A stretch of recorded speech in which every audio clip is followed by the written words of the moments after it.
আপনি কি জানেন গ্যাসের ঔষধ বেশি খেলে কি হয়? কাঁচা লবণ বেশি খেলে শরীরের কোন অঙ্গে সবচেয়ে বেশি ক্ষতি হয়? ঘূর্ণিঝড় রেমাল নামকরণ কোন দেশ করেছে? কোন শাক খেলে জন্ডিস সেরে যায়? এমনই অজানা আরও অনেক প্রশ্ন এবং উত্তর সহ জানতে পারবেন এই ভিডিওর মাধ্যমে। তাই ভিডিওটি স্কিপ না করে প্রথম থেকে শেষ পর্যন্ত সম্পূর্ণ মনোযোগ সহকারে দেখতে থাকুন।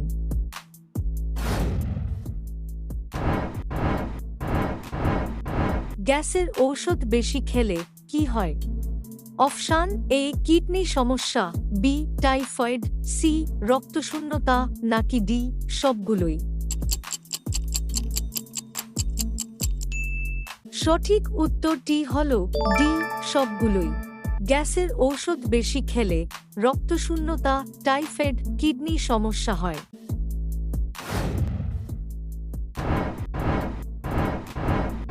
খিচুড়ি খেলে কোন রোগ দ্রুত সেরে যায়? Option A sugar, B allergy, C কোষ্ঠকাঠিন্য, নাকি ডি রক্ত উচ্চচাপ? সঠিক উত্তরটি হল সি কোষ্ঠকাঠিন্য। খিচুড়ি খেলে কোষ্ঠকাঠিন্য দ্রুত সেরে যায়।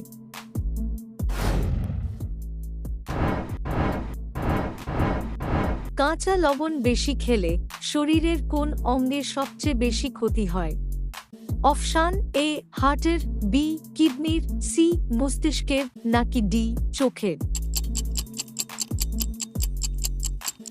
সঠিক উত্তরটি হল বি কিডনির। কাঁচা লবণ বেশি খেলে শরীরের কিডনির সবচেয়ে বেশি ক্ষতি হয়। বন্ধুরা, পরের প্রশ্নে যাওয়ার আগে ভিডিওটিতে একটি লাইক করুন, কারণ আপনার একটি লাইক আমাকে আরও একটি ভিডিও বানাতে উৎসাহিত করে।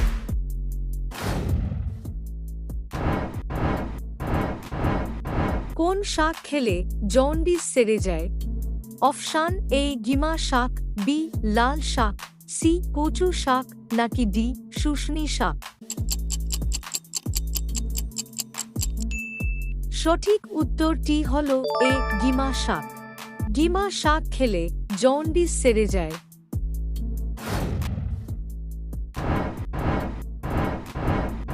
কোন দেশে সাদা আপেল পাওয়া যায়? Option A Singapore, B Korea, C চীন, নাকি ডি জাপান? সঠিক উত্তরটি হল সি চীন। চীন দেশে সাদা আপেল পাওয়া যায়।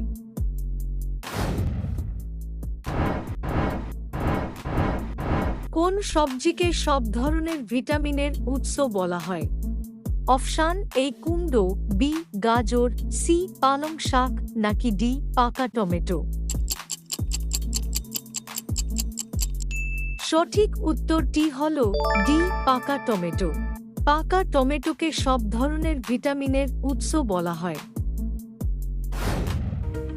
প্রিয় দর্শক, আপনি কোথা থেকে ভিডিওটা দেখছেন অবশ্যই কমেন্ট করে জানাবেন।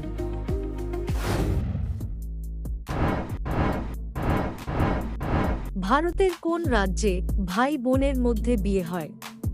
Option A Chhattisgarh, B Chandigarh, C Bihar, নাকি ডি অন্ধ্রপ্রদেশ? সঠিক উত্তরটি হল এ ছত্তিশগড়। ভারতের ছত্তিশগড় রাজ্যে ভাই বোনের মধ্যে বিয়ে হয়।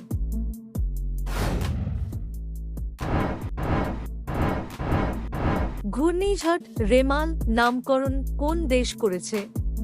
Option A Qatar, B Myanmar, C Oman, নাকি ডি ইন্দোনেশিয়া?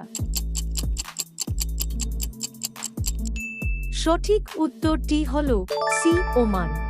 ঘূর্ণিঝড় রেমাল নামকরণ ওমান দেশ করেছে। প্রিয় দর্শক, আপনি কতগুলি প্রশ্নের সঠিক উত্তর দিতে পেরেছেন অবশ্যই কমেন্ট করে জানাবেন। আর ভিডিওটি ভালো লাগলে একটি লাইক দেওয়ার অনুরোধ রইল। নমস্কার।